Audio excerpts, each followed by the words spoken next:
Ooh, hello. There you are. Hey, Joe, what's up, buddy? Well, welcome to the show. Greetings from Dublin. Greetings from somewhere other than Dublin. Greetings from Canada. I'm not telling you where. If you watch the show, you know roughly where. But greetings from up here, up in the Great White North. It's October 7th. It's the 1 year anniversary of the worst attack in Israel in, I don't know, a long time. I'd say my lifetime, but probably not my lifetime, but in a long time. And it's been a year now. Awful. Where's time fly? But yeah, we got a show today. We got some things to talk about. Not, we're not going to talk too much. We're not even going to talk about that. We're not going to talk about the October 7th thing. I just wanted to kind of mention it. Like I said, no point in mentioning or talking about stuff like that on this small of a channel because it just gets throttled anyway. So don't really talk about it or say I'm going to talk about it. I might talk about it in the middle of the podcast, but it's not going to be one of the highlighted topics of discussion. Actually, the highlighted topics of discussion are going to be the Hurricane Milton. It's the biggest storm hitting Florida, making landfall this year so far. We'll talk about that and some of the implications of that. Like a week and a half after the last one, after Helene hit it. So that's going to be rough for those Floridians. We'll talk about it. Also, we're going to talk about the U.S. versus Amazon, an antitrust lawsuit that's been going on for a little bit. Well, it's proceeding. They're actually going to allow it. And this could be big. I don't know. This could be theater, but it could be big.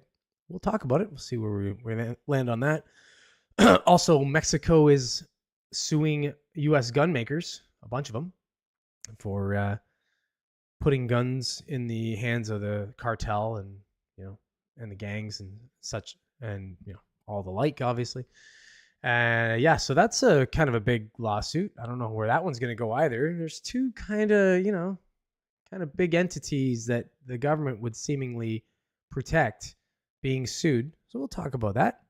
Also, we're going to talk about a Netflix docuseries I just finished watching called Mr. McMahon. If you know anything about the WWE or formerly the WWF, this is obviously talks about Vince McMahon, the owner, creator, whatever, of the WWE. Pretty good docuseries. So we'll review that and we'll discuss and we'll go from there. Also, we're going to talk about a lawsuit in the States, in Virginia, actually, where a teacher won against a high school that fired him for not using a student's pronouns. I don't know, man. I don't know how this kind of shit actually happens, but it did, and it looks like some right has been peppered into that wrong. So that's a good thing. We'll talk about that. And lastly, we'll discuss Kenneth Copeland. I don't know if you know who he is. He's a televangelist, a very popular big one out of Texas. Just going to talk about his lavish lifestyle and his seemingly demon face. So we'll discuss that. If you're watching and you're new to the podcast and you're not yet a subscriber, do hit the subscribe if you like the channel. That's the best way to support the channel. The channel's been growing actually the last couple of weeks, which is nice. Good to see. We've hit over 350 subs now, so we're just kind of going up on a steady clip, which is nice to see. And maybe some of you actually like the podcast. And yeah, that's the best way to support it. Also sharing, commenting, liking the videos, all that kind of stuff. All the engagement, right? The engagement helps the small channel and lets the algorithm know that this is a channel that you enjoy and others might too. So it spreads it around. Best way to grow.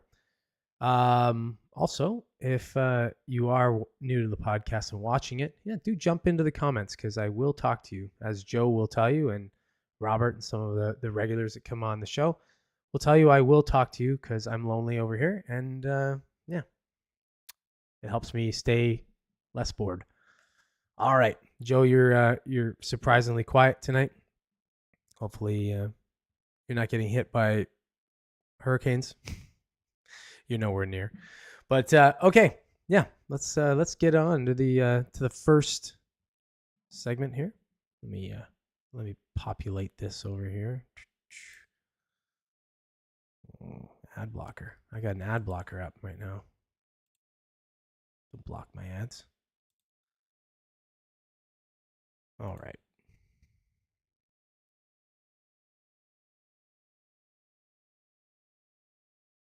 Okay, little technical difficulties there, but I got it. Yeah, so Hurricane Milton, weird names, but Hurricane Milton's on its way to hit the Florida coast, and it's going to hit it at a Category 5. Holy shit. This is not going to be nice. I'm going to read this article by USA Today.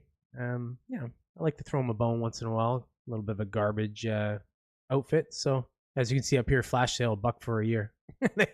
They'll get you to subscribe to their garbage outfit for $1 a year. No thanks. I'd rather keep the $1. But let's see what they have to say for free. Hurricane Milton grows explosively stronger with 180-mile-per-hour winds. Hurricane Milton strengthened to a Category 5 powerhouse Monday, driving sustained winds of 180 miles per hour as it rolled across the Gulf of Mexico, bound for what could be a devastating crash Wednesday along Florida's already storm-battered western coast. Yeah, if you're aware, they just got hammered by Helene. Got a ton of rain, ton of damage from that, and now this one hits at a Category 5. That's gonna be rough. The National Hurricane Center said on its 5 p.m. advisory that Milton had reached those rare wind speeds 3 hours after warning the hurricane had explosively intensified to 175 miles per hour. So it's going up. The storm, now about 675 miles from Florida, rapidly strengthened from Category 2 to 5 in just a few hours Monday. By Tuesday, Milton's intensity should be dictated by an eye wall replacement cycles, which will, likely cause the system to gradually weaken but grow stronger. Grow larger. The center has issued hurricane watches across portions of Florida and warned that parts of the state could be overwhelmed by life-threatening storm surge, flooding rain, and damaging winds. Milton is forecast to remain as an extremely dangerous hurricane for the next couple of days. Some weakening is forecast, but before the hurricane reaches the coast. But Milton is still likely to be large, powerful hurricane at landfall in Florida. So, yeah. These hurricanes are nasty. They're hitting the coasts. They don't make landfall as often as they could, which is lucky. But in this case, yikes! This one is if it stays this strong, it's gonna be a nightmare for Floridians. I don't know how much help they're gonna get from FEMA. I mean, you've seen these false stories. They're false for sure. I've just fact checked them myself.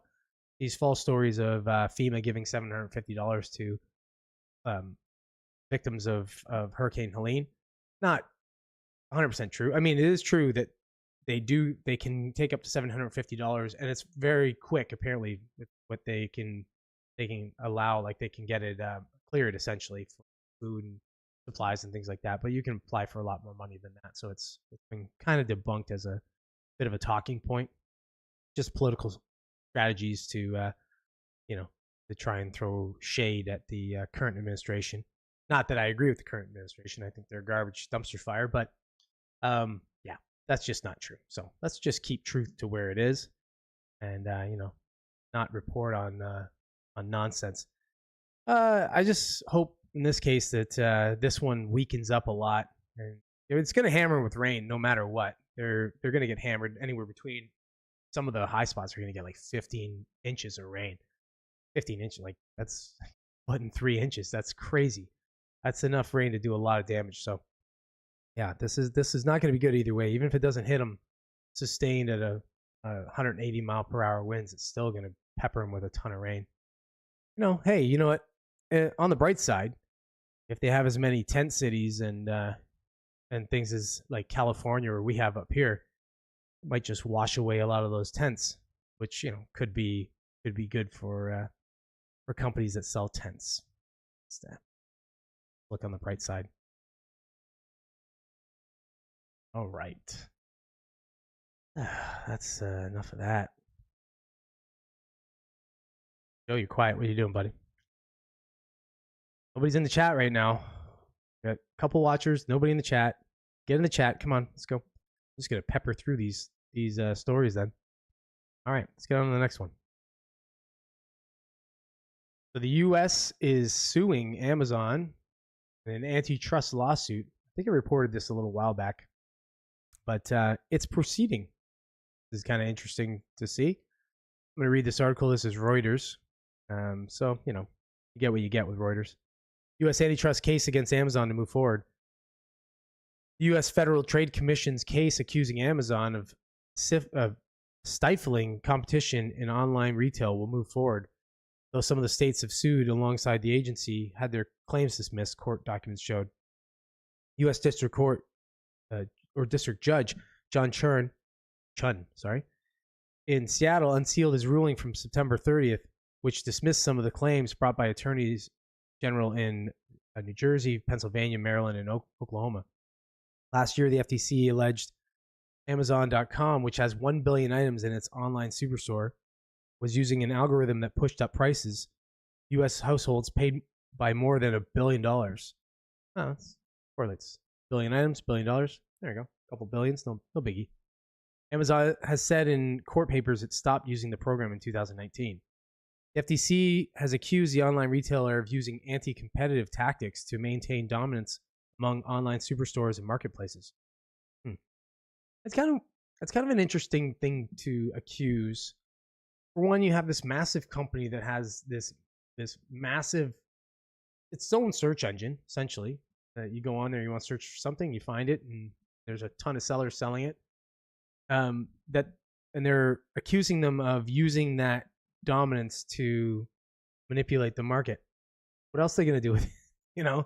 It's like everybody does that as they get big. It's like, you go somewhere, you go to a big box store, they're always going to be the cheapest.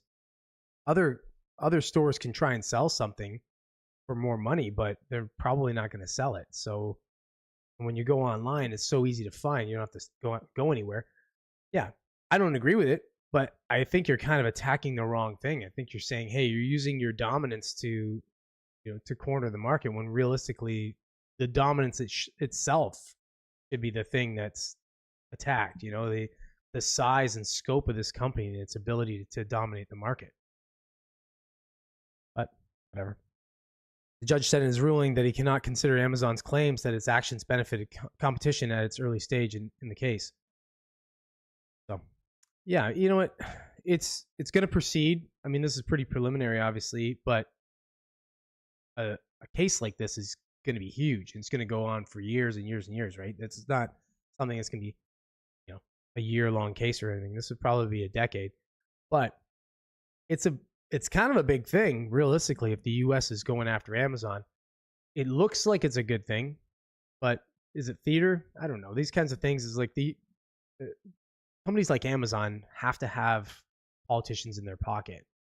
They're pushing, they're lobbying for different laws and such. So this could just be something that makes it look like that's not happening in the behind the scenes, but it actually is.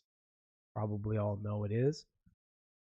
Well, it would be interesting to see how this goes, though. It's looks like a step in the right direction. I think it's theater. Let me know what you think in the comments.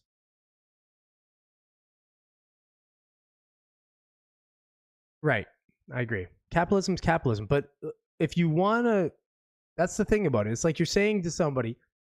I've made this argument on the podcast a number of times. It's like saying to somebody who's the biggest and strongest, you can't use your bigness and your strongness against anyone because they might be smaller and weaker. Well, if that smaller and weaker person's trying to hurt you in some way, well, you're going to use your advantage. So you're telling a company like Amazon, don't use your dominance, don't use your advantage over the market to to drive competitors out of business or to drive customers your way, because that's, I don't know, that's wrong. Not that I disagree with it kind of being wrong, but if you let them get that big and you let them get that dominant, well, how do you stop them then from using it? It's just a weird sort of circular thing. Like I understand anti-monopoly laws, but they seem to allow these companies to get to monopolies, and then they try and go back after them after the fact. Say, well, you're using these these tactics to rule the marketplace, but I don't know, you didn't stop them from getting to that point. It's just very weird to me. But again, all the more reason why it's probably just theater and they're not actually going to do anything. So we just have to see. Time will tell. All right, let's get on to the next thing here. onto another lawsuit. So Mexico will be suing some U.S. I don't know if I should say the word, but I'm going to say I don't care. Some U.S. gun makers for allowing their guns to be, sold, but to get in the hands of cartels and criminal organizations in Mexico. So this is kind of an interesting one. I don't know if it's going to go anywhere, but we'll see how it goes. I'm going to read this article. This is The Guardian, so a bit of a dumpster fire, but let's see what they have to say about this. U.S. Supreme Court will rule on $10 billion suit Mexico filed against U.S. gun makers. So the U.S. Supreme Court said on Friday it will decide whether to block a $10 billion lawsuit Mexico filed against U.S. gun manufacturers, distributors that argues that they're negligent and illegal commercial practices of unleashed bloodshed in the country. Instead of saying the word GUN, I'm just going to say bang bang. I'm just say bang bang. The lawsuit filed in Boston in August names Smith & Wesson, Barrett Firearms, Beretta, Colt, and Glock, as well as Boston area wholesaler Interstate Arms. The Mexican government says it wants to put an end to the massive damage that the defendants caused by actively facilitating the unlawful trafficking of their bang bangs to drug cartels and other criminals in Mexico. Probably can't say the D word either. Who knows what you can say on this damn platform. Mexico says 70% of the weapons trafficked to Mexico come from the U.S., according to the Foreign Affairs Ministry. In 2019 alone, at least 17,000 homicides were linked to trafficked weapons, it is said. Alejandro Calorio, legal advisor for the Mexican government, has said the damage caused by the trafficked bang bangs would be equal to 1.7 to 2% of Mexico's GDP. But the firearms industry, through its U.S. lobbying body, the National Shooting Sports Foundation, has said the allegations in the lawsuit are baseless. The Mexican government is responsible for the rampant crime and corruption within their own borders, said Lawrence Keene, the group's senior vice president and general counsel, said when the lawsuit was filed in 2021. That case has been through a number of lower court rulings. It was initially tossed out by a district court, then revived by the U.S. Circuit Court of Appeals. The gun makers appealed that ruling to the Supreme Court, arguing that they followed lawful practices and the case has no business in the U.S. courts. In August, U.S. District Judge Dennis Saylor dismissed the case against the six of the 8 companies. I can't read right now. I don't know what's going on. Ruling that Mexico had not provided enough evidence that violence in the country was caused by U.S. bang manufacturers' negligence. So they're going to go back and forth a little bit here. I'm going to read the rest of the article. It's fine. But I don't know if this gets through or not. This is kind of interesting. You know, they're going to rule on it and see if the Supreme Court will see. I mean, they've got 6-3 now for conservatives over liberal justices. So I don't know. They may not. Then it depends. I don't know. Guns are a weird thing. Depends on if they think. Actually, I should frame this correctly. I'm going to frame this wrong. I guess it depends on whether the gun manufacturers themselves, I should say the bang manufacturers, are okay with paying out something for a charade, basically to look like they're doing something, like to look like they're doing the right thing, or if they're just say, you know, screw you, Mexico, you can't say shite, go worry about your own thing. I don't know. I don't know what this is where this is gonna go. I think it probably, this is my feel, it probably gets to the point where there's some kind of like quiet settlement of some sort, or a political appeasement in some way with the Mexican government, where they say they're going to do something to thwart the movement of the bang bangs across the border. But I don't see this going anywhere really serious. I think it's just a little bit more political theory, political theater. I'm not a pure capitalist for transparency. I personally don't believe there should be such a thing as a $2,000 phone or Yeah, I agree. I think, well, I mean, it's all relative, right? Who wants to pay for it? That's the thing. If you want to pay for something, you're going to pay for it. If you think a phone's worth $2,000, then you'll pay $2,000 for it. If you don't, then I guess you won't. But the problem with like the smartphones is you kind of need one now. It's like, I don't know how you'd survive without it. You know, you can, but if you're like in business and things like that, you kind of need it. If I don't know, there's only a few. As far as I'm concerned, there's only a few circumstances I think that you don't necessarily need one. If you've just got like a maybe a 9 to 5 job where you're just like, just pushing a pencil basically all day and you don't really need anybody to get in touch with you. If your family could reach you through like work, maybe a landline or something like that, and you just don't need the phone, then I guess you don't need it. But because it's such an integral part of our society now, I think it's bullshit that they're allowed to charge, outlandish prices for things like that. Now, homes, I mean, well, whatever. Hey, what about a YSL bag for 2K? Yeah, well, there you go. Again, same nonsense. Somebody might want me to buy a YSL bag for them at some point for $2,000. Yeah, but I agree with you. And then houses. I mean, the houses is a weird thing.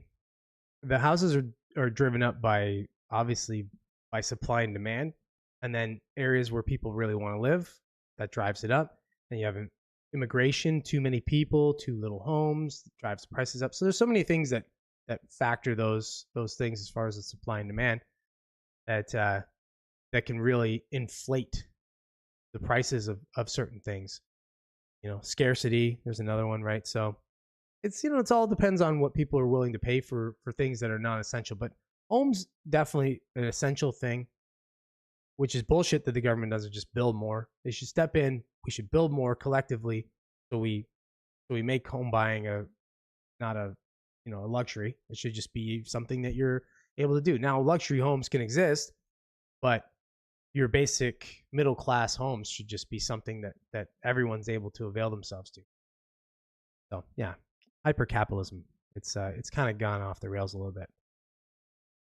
Yeah, budget cars costing 30 grand. Yeah. So if you just go and look at the inflation, what inflation's done in the last like 40 years, it's nuts.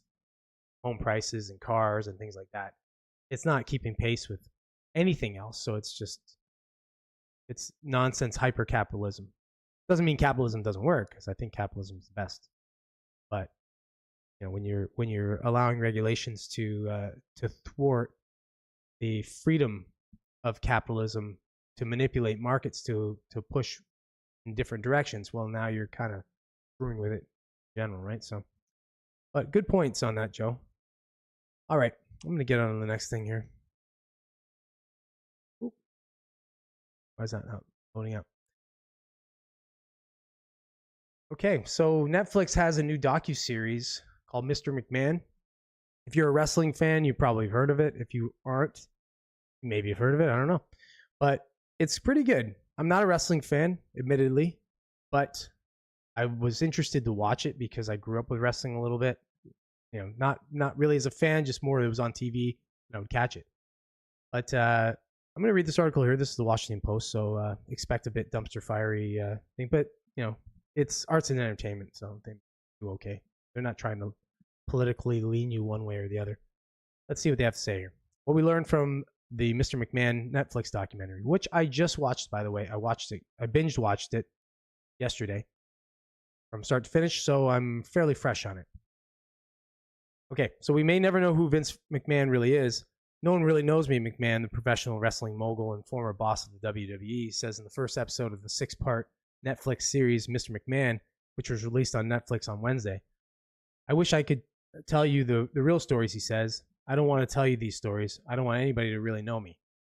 The docuseries from filmmaker Chris Smith, who made Tiger King, and executive producer Bill Simmons, who did 30 for 30, interviewed dozens of former and current WWE employees about McMahon and his legacy.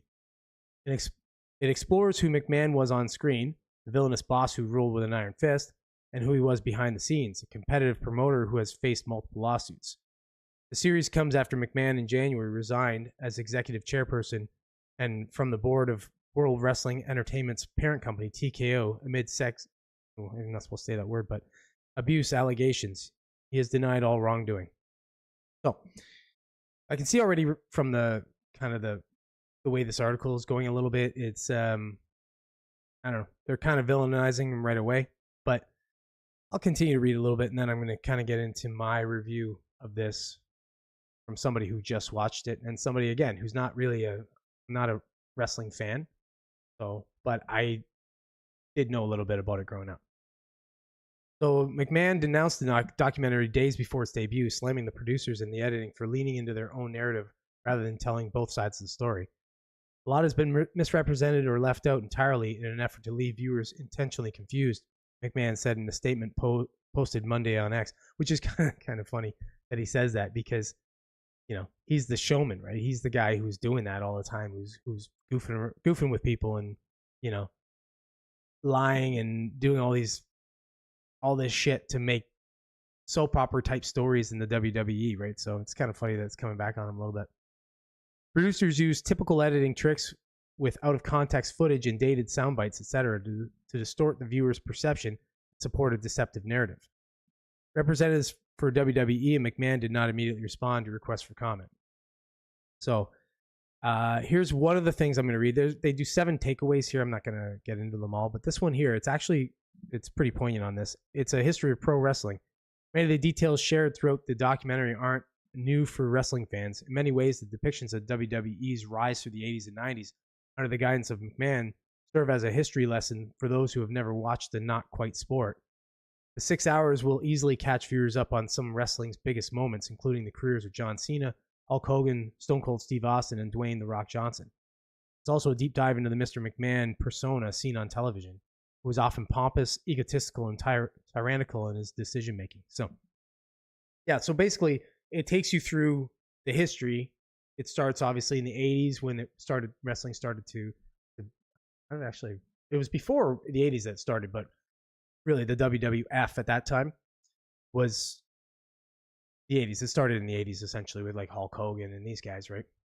And then it shows you the stories of what happened with these guys like Hulk Hogan leaving the WWF at that time, and the rise of other stars, the reason why they left, and all this kind of thing. And then the WCW building up and becoming the premier wrestling outlet, I guess you'd say, for a little while. Actually, I think it was 83 weeks. Yeah.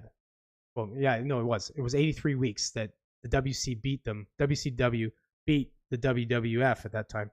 I keep saying that time because they were the WWF for a while until they got sued by the World Wildlife Foundation, which still took WWF, and that's why they had to change to the WWE, which is World Wrestling Entertainment. But so back in the 80s, 90s, and early 2000s, they were the WWF. Anyways, so it was, it shows what happened and how the WCW kind of stepped in and stole their talent, and some of the different controversies that may have happened with some of the different whatever you want to call them, the actors, whatever, wrestlers that were in the WWE, guys like Bret Hart. What happened with him? What happened with Owen Hart? So it's a really good docuseries. This article kind of says that they lean a little bit into making Vince McMahon a bad guy. I didn't see that in the article or in the series. I thought they did a pretty good job of just sort of showing who he was. They kind of went both ways because a lot of people would say really good things about him, and then they showed how how he was just business focused.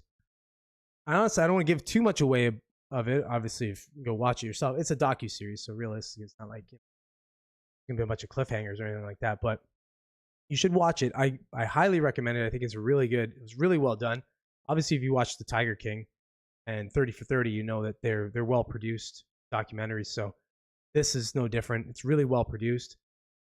This all is ahead of obviously some of the allegations that he has for some misconduct, for some some sex misconduct and the like. But it's I don't know if he's a good guy, bad guy. All I know is he was good for business. He was good for the WWF, WWE now, and he makes no real apologies for it. I'm not going to give this away, but there's a pretty funny sort of storyline. If you know wrestling, you might know what I'm talking about. But there's a funny storyline with his wife and his mistress, they go into, and that it's pretty funny. So it goes to show you that basically the whole thing was a show. They all knew it was a show. The whole family was involved in the show. The wrestlers were involved in the show, and they built a really big good business. And I don't think necessarily Vince McMahon, the businessman, was a bad dude. Whether he was a bad dude outside of that, no, we'll have to see. But definitely give this a high review. You should watch it. Let me know what you think in the comments. Watch it. Come back. We can discuss.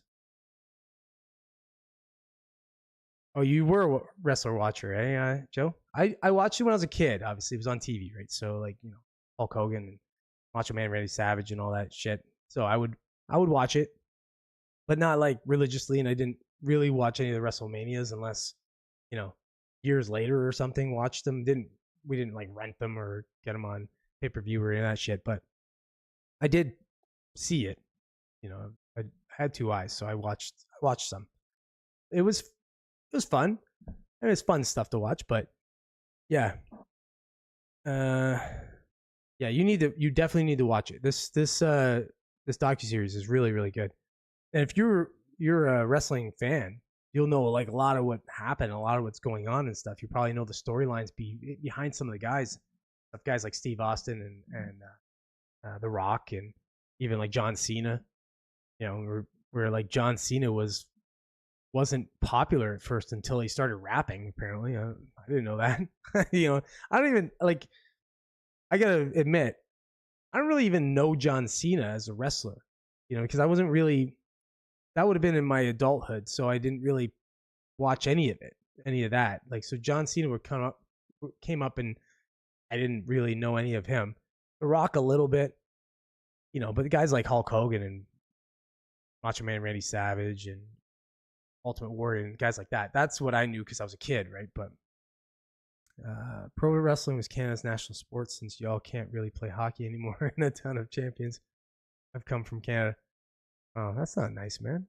We can play the shit out of hockey. The problem is you Americanos steal all of our good players because we get shitty contracts up here. We get taxed out our assholes, so the players go down to the States where they get taxed a lot less, so get paid in US dollars as opposed to Canadian dollars. Yeah, so we can still play hockey. And we pump out a wrestler once in a while, I'm guessing. I don't know. I think wasn't Chris Benoit a Canadian? The dude who killed his family and himself? Wasn't he a Canadian? I don't know. So, anyways. Yeah. Wrestling. Go watch it, man. Go watch this. All right, let me get to the next thing here. This is a story I was happy to speak about. Gotta sneeze. So this is a win. This is a win against compelled speech. This is a win against totalitarianism. This is a win against all of the nonsense that's going on with the control from the progressives. I'm going to read this article. This article here is from Fox, so it's going to be a little bit more right-leaning, but let's see what they have to say about this. So, seismic implications for fired teacher who won lawsuit after refusing to use students' pronouns. An attorney who recently won a case involving a Virginia school board firing a teacher refusing to use students' preferred pronouns told Fox News Digital that the settlement has seismic implications. We're grateful that because of this decision, tolerance is now a two-way street, not a one-way ratchet for totalitarian ideology. Alliance Defending Freedom President and CEO Kristen Wagoner told Fox News Digital on Friday. The Virginia-based West Point School Board agreed to pay a former high school teacher, Peter Vlaming, $575,000 in damages and attorney's fees after he refused to call a transgender student by their preferred pronouns. What nonsense. Preferred pronouns. It protects all teachers in Virginia, and its rationale should guide other courts addressing similar issues, Wagoner said. She also said that the ADF represents many other teachers facing similar situations in other states, and how no teacher should be fired for living according to their beliefs or protecting their students. The settlement stems from a lawsuit filed by ADF against the school board in September of 2019. Blaming, who taught French at West Point High School for 7 years, lost his job after the board made the unanimous 5-0 decision to fire him. A devout Christian, Vlaming said he would not comply with the school board's policy to refer to students with pronouns inconsistent with their biological sex. I mean, okay, I'll stop there for a second. We've talked about this before on the podcast. I'm not against using pronouns politely. You know, if there is a dude who is clearly trying to identify as a female, and I'm not being compelled to do it, I don't mind, using their preferred, what would seemingly be their preferred pronoun as a polite gesture.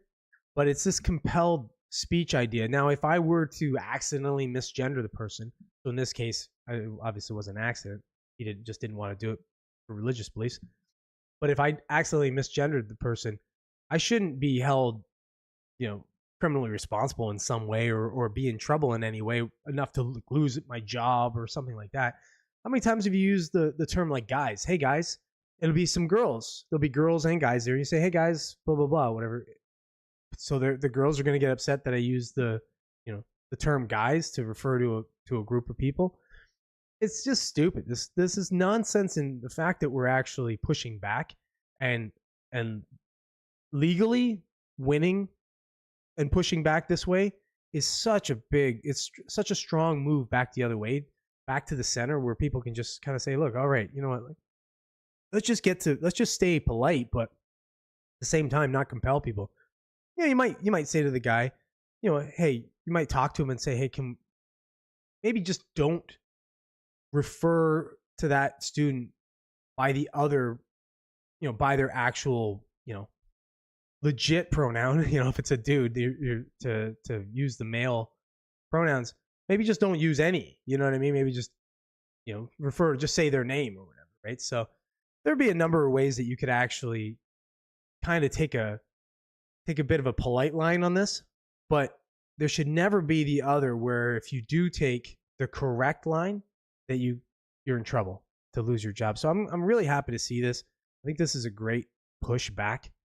I think we're finally starting to get rid of this nonsense.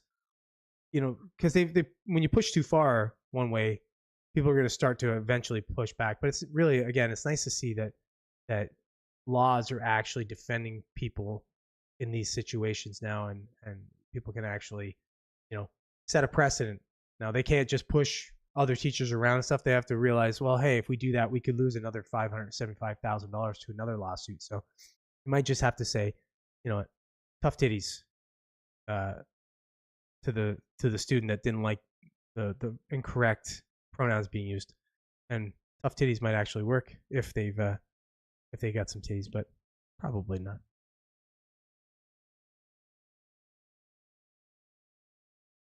What are you gonna say here? Yeah, I know. I've been holding a sneeze that whole time. I was holding a sneeze. My nose wanted to run there, so it was kind of funny. I'm like, yeah, that was a bit tough to get through. I missed the story. It's the cat was bothering food. Yeah, I'll do the whole thing again. It's fine. Maybe just go watch it again. Wow. Yeah, it's good to see that though. It's good to see finally that there's some pushback. I'm so sick of this shit. This compelled speech crap. Oh, you didn't use my preferred pronouns. Fuck off. I don't use anybody's preferred pronouns. I just use a pronoun that makes sense. The person. Yeah, I can't sneeze anymore. It's there. It's up in there. It won't come down. Now it's hiding. It's gonna wait till the most opportune time. All right, let me get on the next and last thing here. I'm not gonna talk much about this. I just kind of wanted to touch on this. Gave me a 6th topic to talk about, and I didn't.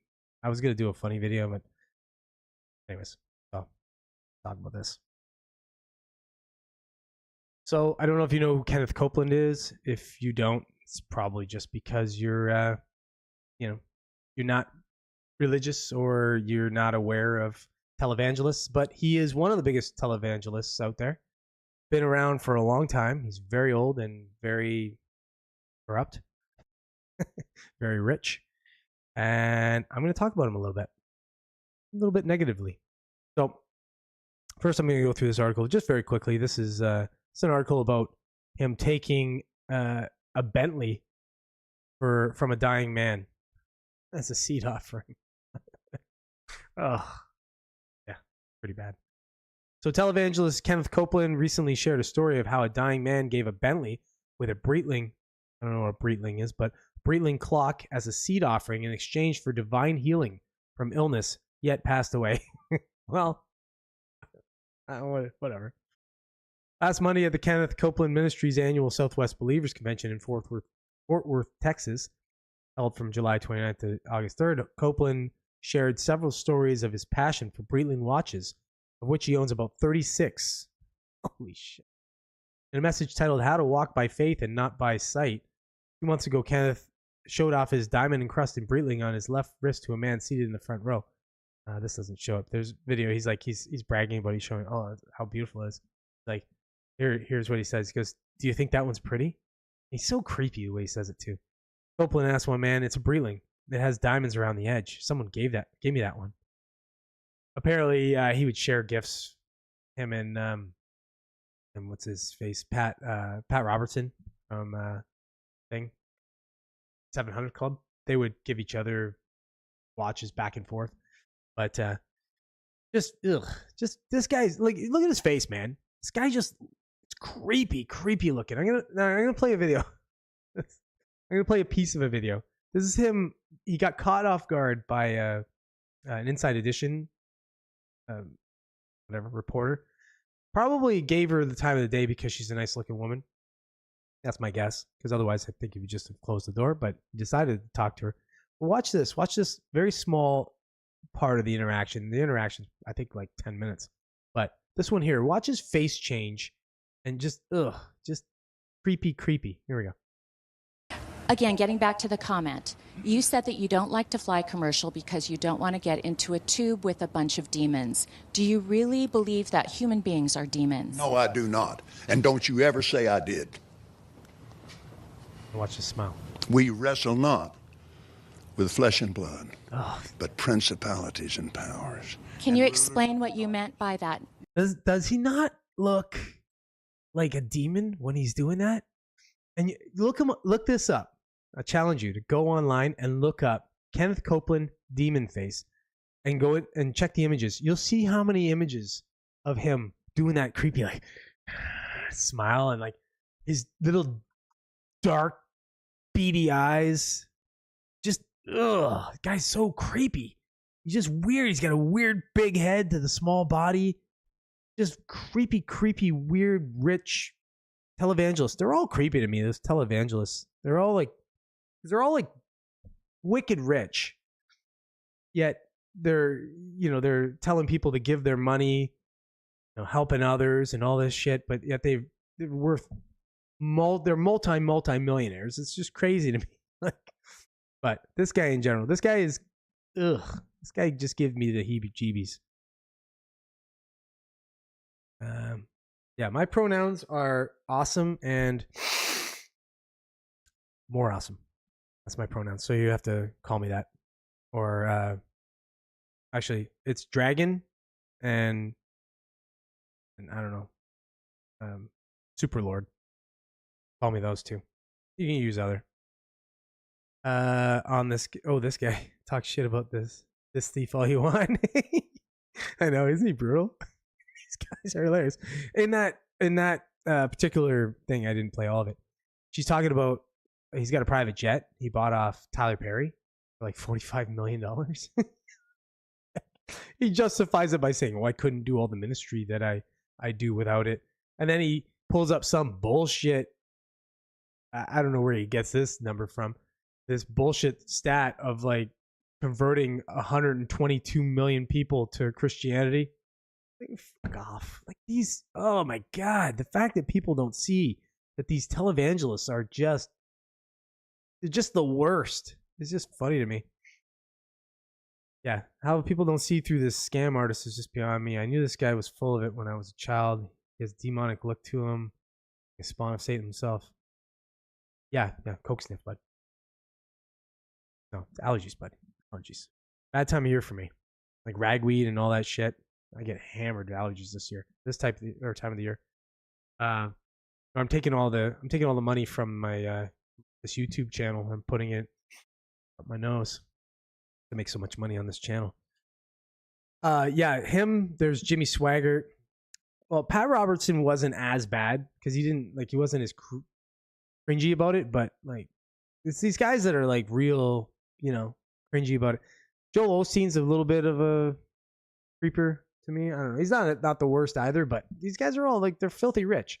But Jimmy Swaggart was the funniest. He'd get caught cheating, and then he would, he'd cry and he'd repent, and then he'd do it again. Like, so, at least this guy's been.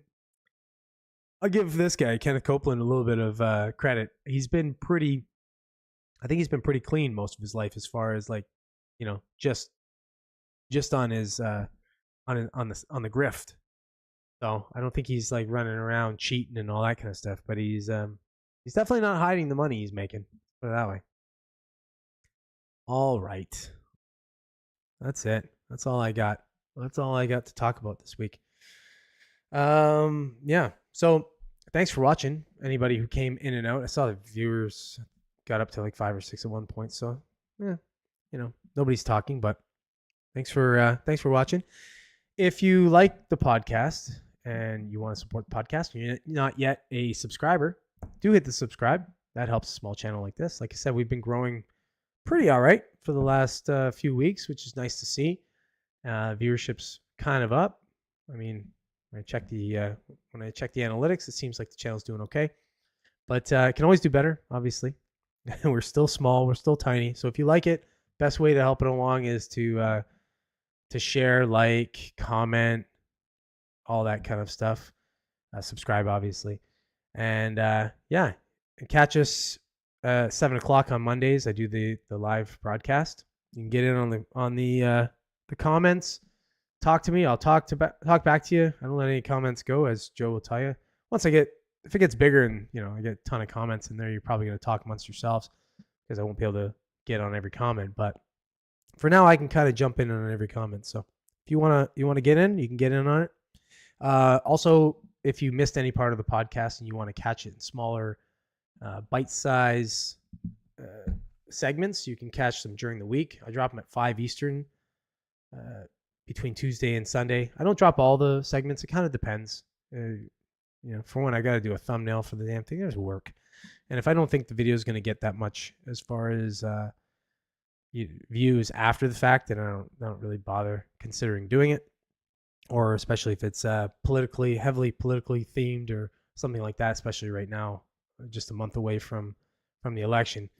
There's no point in talking about that kind of stuff. It's just going to get throttled down like crazy anyway. And there's so much out there.